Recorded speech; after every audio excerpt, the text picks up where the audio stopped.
One of the very most common musical instrument mislabeling trend I have noticed in both my personal and online musical life happens between two quite prominent subfamilies of the brass instruments, the Saxhorns and the Flugelhorns. The member instruments of both families are being incorrectly classified into the other family, left, right and center, and relatively understandably so, given the cultural and historical background of the families. I have decided to put a stop to this once and for all and firmly define both of the families. By the end of this video, you will know all the reasons as to why this misclassification occurs so prominently in the musical world, as well as be able to effortlessly tell the family members apart. The Saxhorns is a family of brass instruments designed by the Belgian instrument designer Adolphe Sax during the 19th century, and they were mostly patented in Paris in France.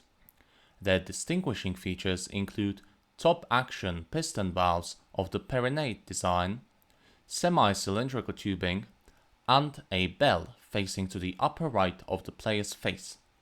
They come in many different tunings, historically ranging from soprano to contrabass, and are mostly commonly seen in regions of Western Europe and the former colonies of the Western European countries. The Flugelhorns is a family of brass instruments designed by the Bohemian instrument designer Václav František Červený during the 19th century, and they were mostly patented in Vienna in Austria, at the time the Austro-Hungarian Empire. The distinguishing features include front or side action rotary valves of Červeny's own design, strongly conical tubing, and a bell facing either forward or to the upper left of the player's face. They come in many different tunings, historically ranging from soprano to contrabass, and are mostly common in the region of Central and Eastern Europe, as well as in most of continental Asia and some other regions. This map shows the approximate spread of both of the families across the world. You can see the world is split into two about equal parts in regard to which family they are more accustomed to. The map overlaps pretty nicely with the general popularity of piston valves and rotary valves. It is important to note that the naming traditions are associated with languages and traditions rather than the geography itself, rendering this map very approximate at best. However, we can deduce which misclassification happens where. Residents of regions that are more accustomed to flugelhorns have a strong tendency to consider a saxhorn a strange and quirky flugelhorn family instrument when they see one. Residents of regions that are more accustomed to saxhorns have a strong tendency to consider a flugelhorn a strange and quirky saxhorn family instrument when they see one. As you can see, even English, the language used in this video, is a biased one, being much more accustomed to saxhorns. These days, much confusion occurs when talking about the instruments in languages they are not associated with. In English, for example, the word baritone is in the context of brass instruments mostly used to talk about the saxhorn family member pitched in tenor B flat. The same word is also the most comfortable one to use to refer to the larger bore flugelhorn family member pitched in tenor B flat, since it is essentially the same word as the one used for the instrument in German, for instance. Even more confusing example is the word tenor horn. English speakers usually under this term imagine a saxhorn family member pitched in alto E flat, while a German speaker uses the alteration of the term for the smaller bore tenor B flat flugelhorn. This naming unclearness leads to much confusion when talking about the instruments internationally, and often requires very clumsy specifications when talking about the instrument the used language is less familiar with. I speak from personal experience, and yes, this goes on both sides. Let's, however, talk about how this came to be with the help of this chart. we will go over the historical evolution of English names for Saxhorns and literal translations of German names for Flugelhorns, for the general similarities of the two languages and the fact we can use the two to represent one of the families each. The central column dictates the true pitch of the instrument in question. I use here the voicing system I personally find to be the most universal. There are several slight variations of this system in existence, so do not be alarmed if this does not perfectly correspond to the system you would use. Both of the families historically used a very similar pattern to refer to their differently pitched members. The general system is to use a pitch, and the name of the subfamily after it. This naming system, however, has its unique quirks in both families. In Saxhorns, for instance, the whole system is shifted up a step in relation to the used system.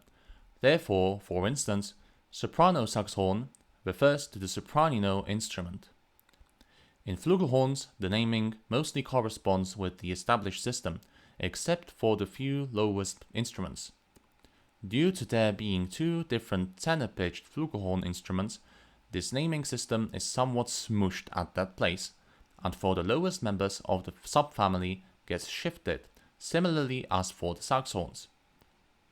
As is natural, some of the instruments with time faded into obscurity and either were entirely omitted or were in their roles replaced by different non-member instruments, like for example the alto and soprano saxhorn being in their traditional roles replaced by cornets. Due to each family being firmly established in the brains of their users and listeners, and little opportunity to converse about this topic internationally, there was also little need to call the instruments by their full names. For everyone in the room, it was obvious which instrument is in question. Depending on the specific language, in common speech, shorter versions of the names started to emerge. One of the most common trends was that subfamily would be left out and only the pitch specification would be used to refer to the instrument, sometimes with the horn suffix. Of course, with one or more exceptions, the most globally prominent one being soprano flugelhorn. And since this is not complicated enough yet, the two lowest members of the flugelhorn family received a fairly popular nickname from Germans. Tuba, the name of a German-designed brass instrument that was pushed away by flugelhorns, was adopted for the two lowest and largest flugelhorns. From that point on, the new nickname was either used interchangeably or in conjunction with bass or contrabass, or completely replaced the original names. Now we are reaching the truly murky waters. Many of the before-mentioned instruments have some adaptation that breaks some of the subfamily definition by either combining features of the two families or by adding completely new features. In these cases, the new instrument is considered to not be a member of either of the families, but a standalone instrument. Let me name a few of the more popular examples. Pistenwart tubas, specifically the top action ones, are hybrids of the bass and contrabass flugelhorns and saxhorns and serve as a modern stand-ins for the lowest saxhorns in the traditional music. They do not have rotary valves, a defining feature of flugelhorns, nor do they have semi-cylindrical tubing, a defining feature of saxhorns. Rather, they have conical tubing. They are therefore not considered to be members of either of the families. The original rotary valve designs are, however, considered flugelhorn family members since they possess all the defining features. Euphonium is a very similar case to the tubas. It is now a hybrid of piston-valved tuba and the baritone saxhorn. Tubas were adopted to pistons earlier than euphoniums, and euphonium was inspired by them, as is obvious from its predecessor, tenor tuba. It is also not a member of either family for the same reasons as the tubas. Sousaphone is an adaptation of a helicon, one of the two originally dominant tuber models.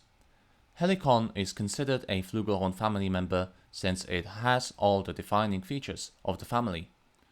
Sousaphone features semi-cylindrical tubing and piston valves.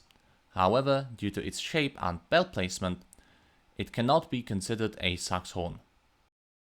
Piston valve flugelhorn may be a bit confusing. It is a Western adaptation of the original soprano flugelhorn. It, however, lacks one of the defining flugelhorn family features, the rotary valves.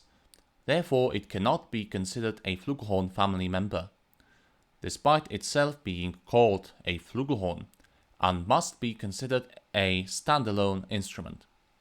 There are, of course, plenty more examples than this, but this video has to end at some point.